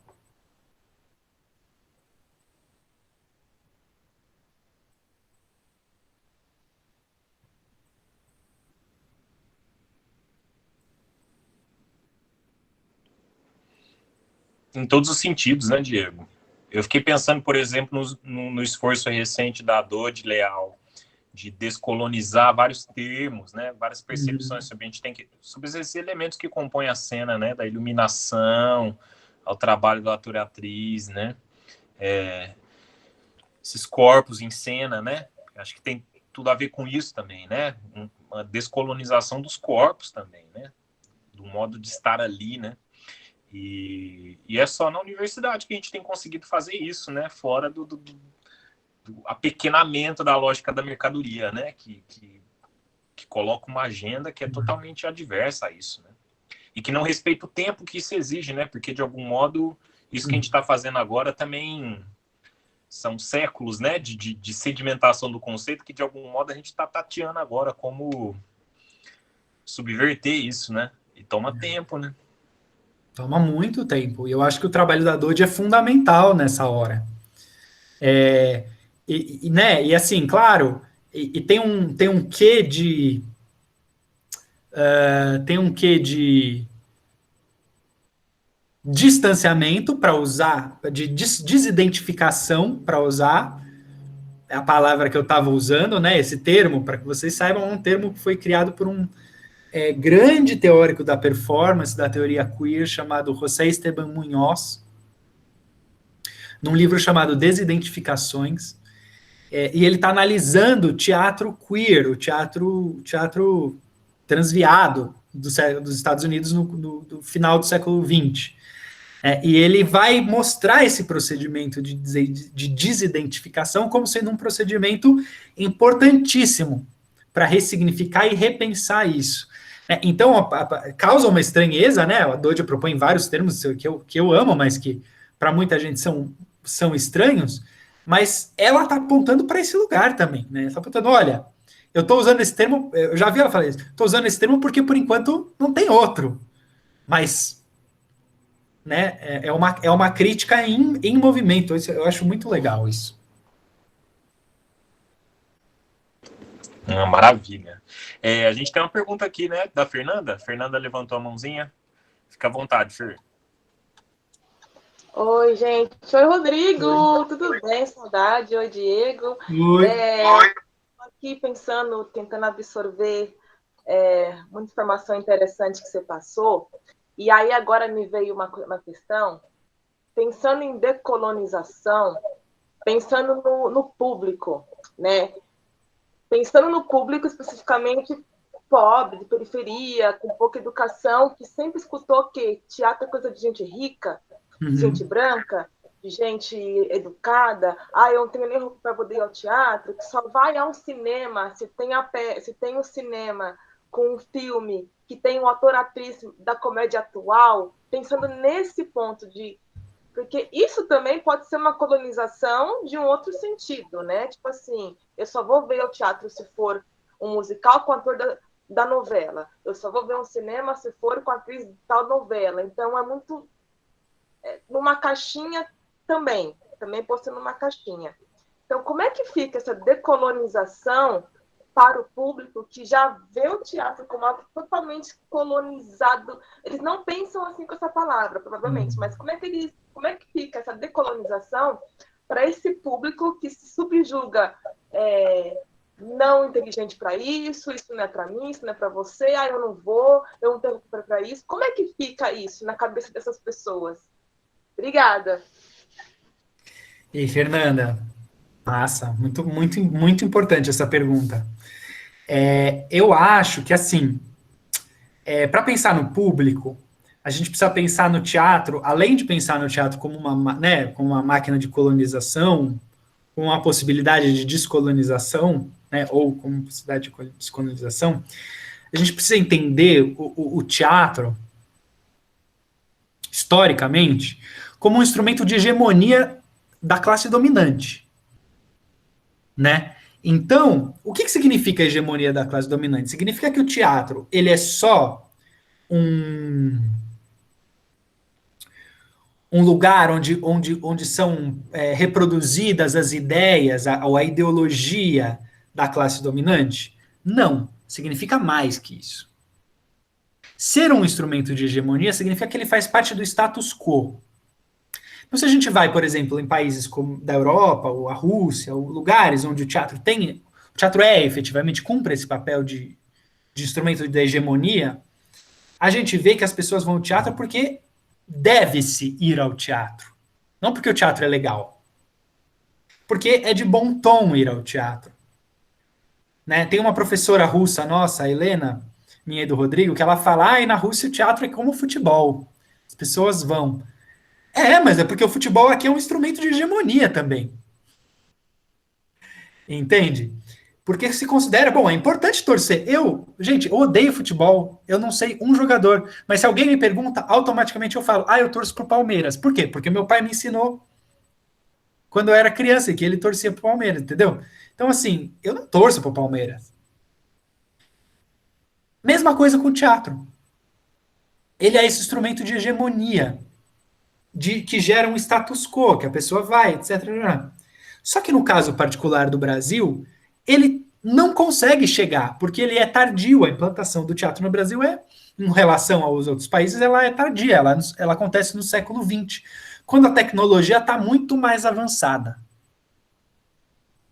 Então, o que passa a ser efetivamente um instrumento de hegemonia equivalente, acaba sendo a televisão. O cinema é a televisão, né? Então as pessoas olham a novela e falam, eu quero ser como ela, eu quero ser ator porque eu quero ir para a novela, eu quero ser ator porque eu quero ir para a Globo, etc, tudo mais.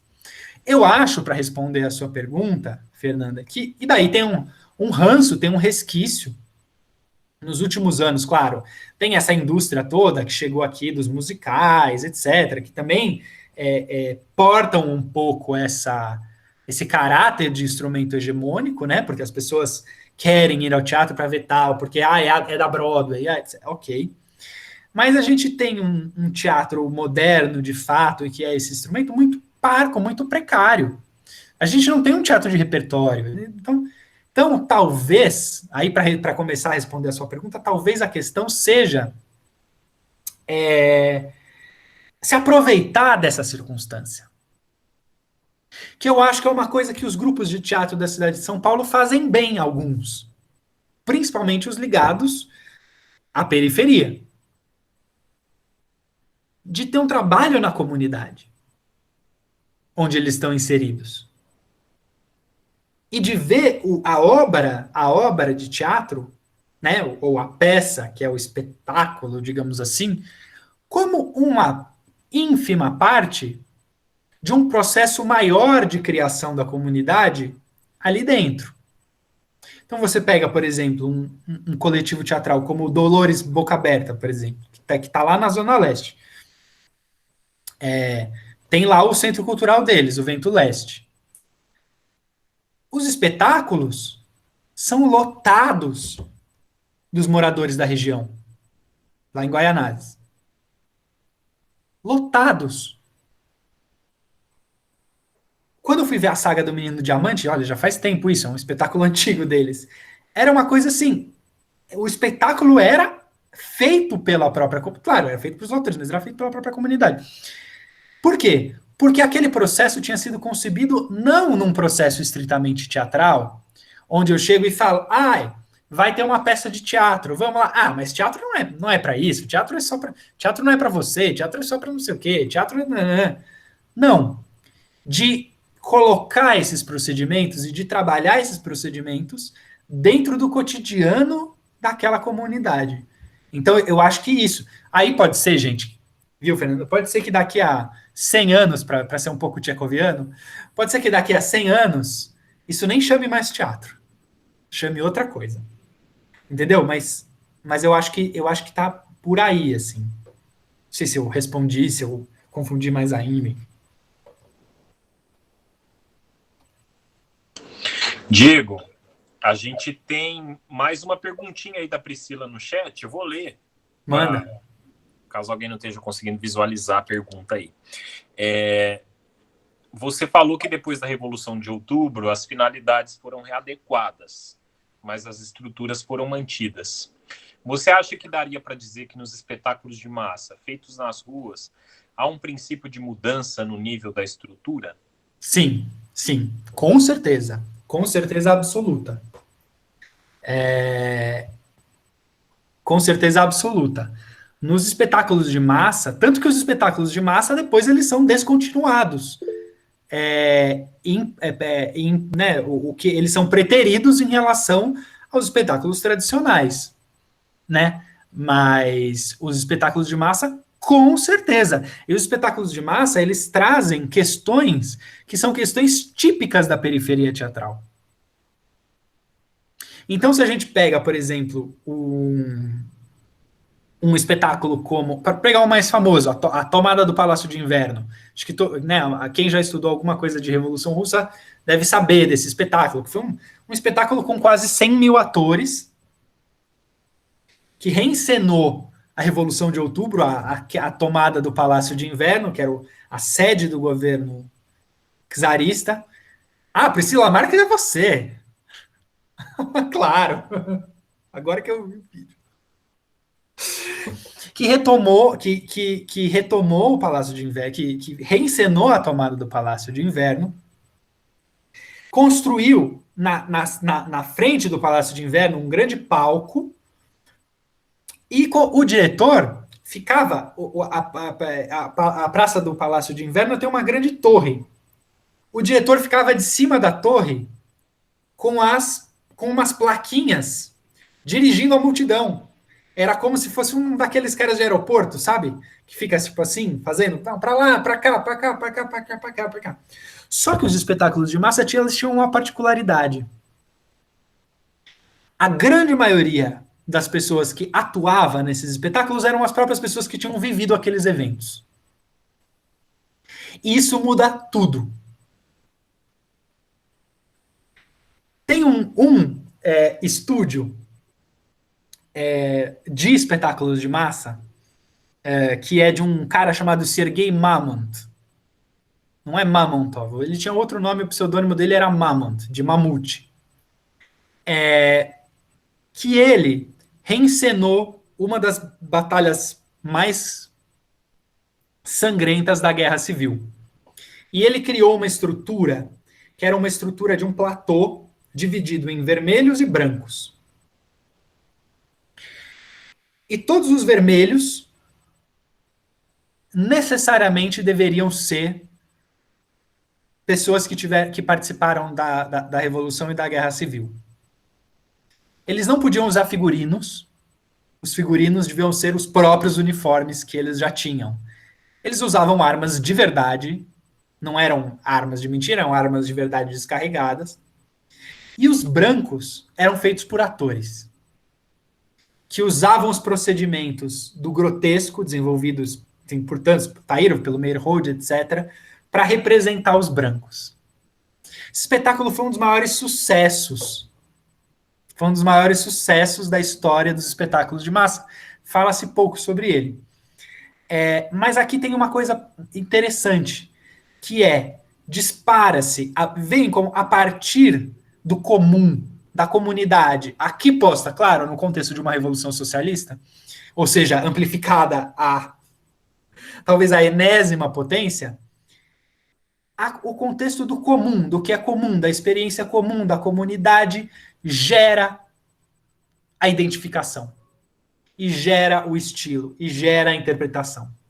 Então, eu acho isso fantástico. Então, essa é a minha resposta para a sua pergunta. Depois posso te mostrar esse artigo, que é um artigo muito interessante sobre esse cara aí, sobre o Mamont. É muito, muito legal. Diego, aproveitando só para embutir uma pergunta nessa, porque o tema me interessa, bem rápido, na verdade, porque essa questão do teatro de agitprop russo, né, e todo esse movimento teatral ali dos primeiros anos da Revolução Russa sempre me interessou, assim.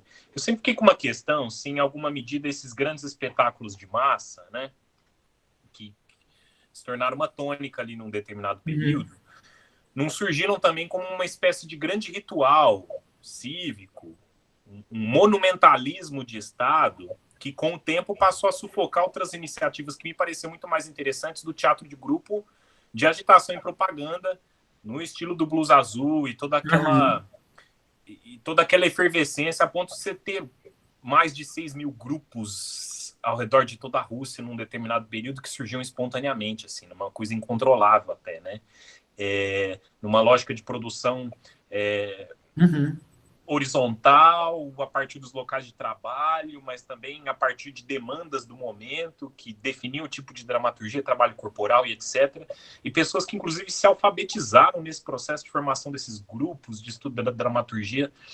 Então, toda uma ressignificação também, né, do trabalho de produção teatral e do próprio trabalho do ator, numa outra lógica, que me parece muito mais viva até do que esses espetáculos de massa, com todo esse monumentalismo que, de algum modo, servem mais a uma lógica homogeneizante, talvez, do que essa outra que acontecia na base, digamos assim. Não sei o que você acha, porque depois, à medida que vai chegando perto dos anos 30, todo esse teatro de agitação e propaganda vai sendo sufocado, né, em nome de uma outra estética que tem outra perspectiva ali, né?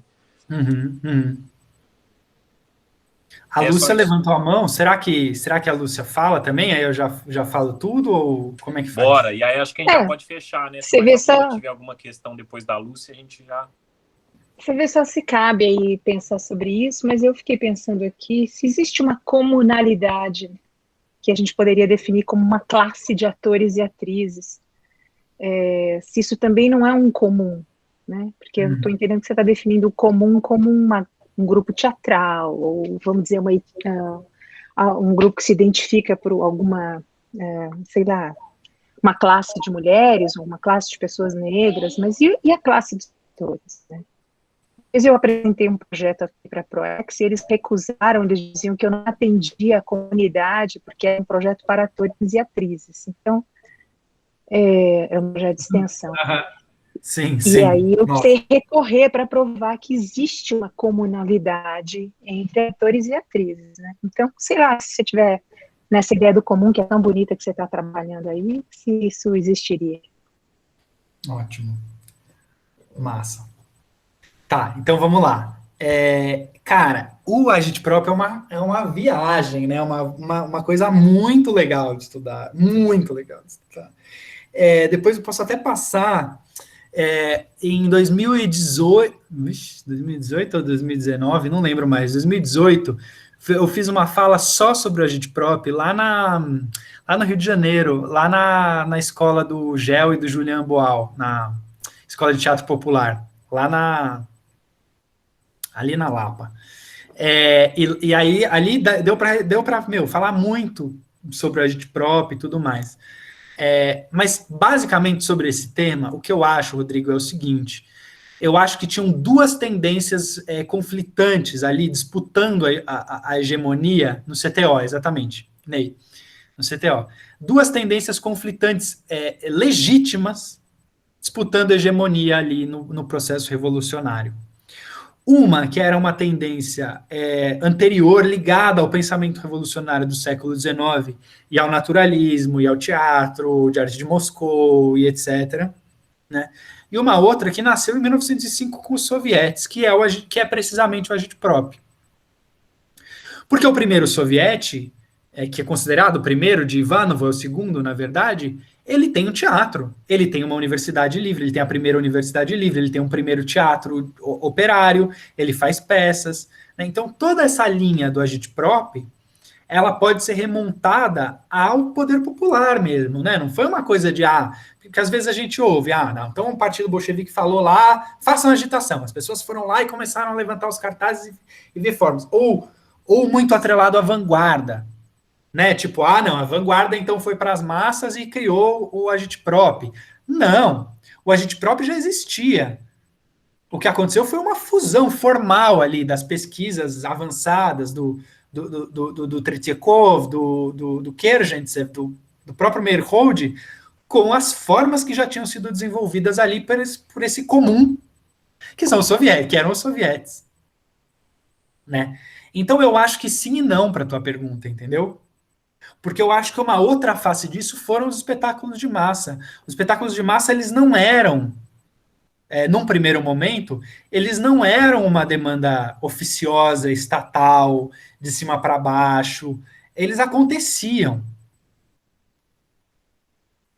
Eles aconteciam, né? Os diretores falavam, não, vamos fazer um espetáculo de massa. Vamos, né? Estavam teorizando sobre isso e faziam. Então, a Proletkult, por exemplo, que era uma organização. A Proletkult não eram meia dúzia de pessoas que pensavam, né, que ficavam pensando ali em como fazer uma arte proletária, não sei o quê. A Proletkult era uma organização gigantesca, massiva, com muita gente, com muito círculo de base, com muitos clubes operários. Então, é meio isso, sim. E, curiosamente, eu diria que não, viu? Porque mesmo os espetáculos de massa, eles caem em desuso depois. Depois, em 32, quando tem o Congresso do Realismo Socialista, que é reafirmado em 34, em 32 até mais interessante ainda, um pouco, 34 vira uma chatice o negócio. Mas, já em 32, já se tem um livro muito bom que dá uma boa noção sobre esse período, viu, Rodrigo? Que é o Ensaios de Moscou, do Norris Houghton. Não sei se vocês conhecem. O Norris Houghton é um ator norte-americano, amigo do Strasberg, do Joshua Logan, de todo esse pessoal que levou depois a questão do método do sistema para os Estados Unidos, e ele fica, entre 34 e 35, ele fica em Moscou, nos teatros, fazendo estágio nos teatros. E nesse livro ele fala, então, realizou-se a Olimpíada de Agitprop e percebeu-se que esses espetáculos estavam muito aquém da qualidade, que a qualidade era muito ruim.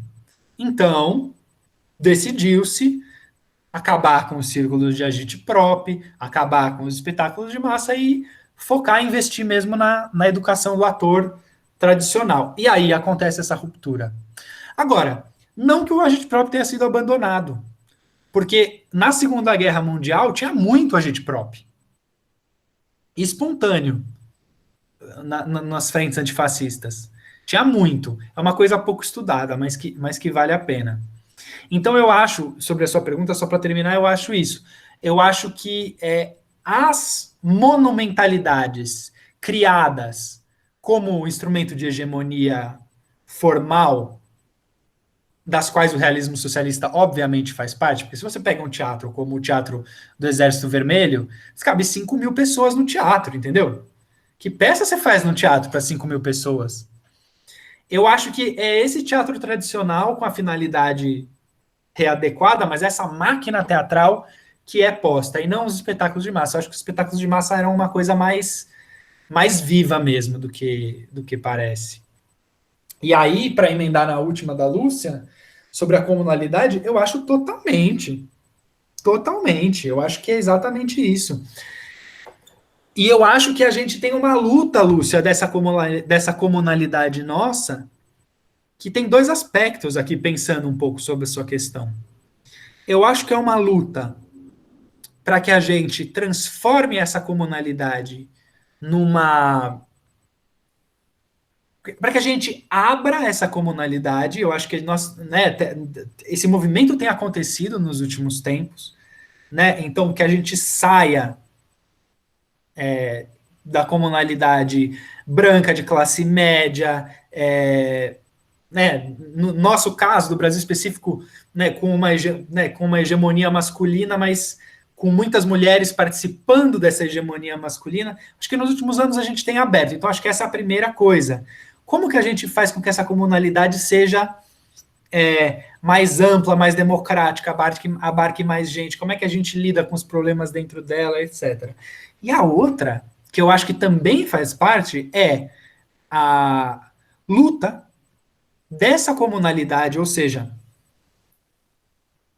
dessa socialidade comunal de atores e atrizes, e atuadores e atuadoras, nosso, contra as formas mercantilizadas, contra as formas que se apropriam do nosso trabalho e vendem os nossos espetáculos. Essas formas, a gente fala, tudo bem, o teatrão comercial, tudo bem, existe, claro, mas existem outras formas também. Né? Eu sou uma pessoa que critica muito, por exemplo, a maneira como no Brasil, e não é uma crítica de direita, é uma crítica de esquerda, tem que ficar claro isso, porque tem crítica de direita sobre isso hoje em dia também, mas a maneira como o sistema S se apropria do dinheiro público e faz curadoria privada com dinheiro público e se apropria do nosso trabalho. Né? Então eu acho que nossa luta está nessa esteira aí também, sabe? De fortalecer essa comunalidade e de entender que nós temos essa comunidade em nós e agora transformar isso numa comunidade para nós, sabe?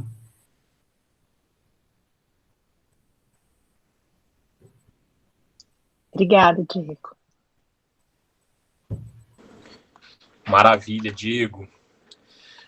Olha, como a gente já passou um pouquinho do horário, não sei se de repente alguém tem uma última questão, uma última coisinha para a gente colocar para o Diego. Ou se a gente pode...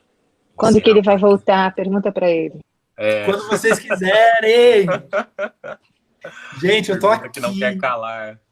Olha, gente, eu sou...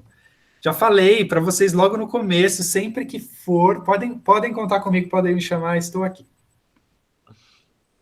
Maravilha, Diego. Obrigado, viu, pela aula maravilhosa. E a gente agradece aqui em nome da Universidade Pública a socialização do conhecimento. que eu acho que nesse momento que a gente vive é algo fundamental, né? E agradecer muito por você fazer parte disso. Eu que queria, gente, agradecer demais, demais, demais, Rodrigo, Lúcia, todos que participaram hoje. Muito agradecido. Para mim é sempre uma coisa maravilhosa poder falar, trocar, tecer ideias, enfim. Realmente. Maravilha, maravilha. E de repente, Lúcia, não sei, tem algo da programação que de repente você queira lembrar o pessoal, que vale a pena? Acho que tem um bate-papo com a Cecília Boal também, né? Que faz parte da programação. De repente, se quiser colocar. A gente tem coisas rolando amanhã, quinta e sexta, né? Amanhã começam as aberturas de processo do BAC, de manhã. Depois a gente tem algumas aberturas no decorrer do dia. A gente pode depois, para algumas pessoas que estão aqui, a gente manda a programação completa e a gente vai fazendo passando os links uns para os outros. Aí amanhã também tem a conversa com a Cecília Boal, no final do dia. Enfim, tem um monte de coisa, acho que eu não vou nem falar aqui, porque eu vou tomar o tempo aqui das despedidas, mas a gente tenta circular, né? Então, essa nossa semana está acontecendo esse acolhimento aí, né, para a gente começar o semestre de um jeito diferente e se encontrar, assim, fazendo as redes, né? Não obrigatoriamente em sala de aula, porque já vai ser um semestre, está sendo um semestre duro, né, para todo mundo. E será, né, ainda um semestre de resistência, então, para a gente partir de outro ponto, de outro lugar, né? Então, é isso aí. Maravilha, Lúcia. Obrigado, viu?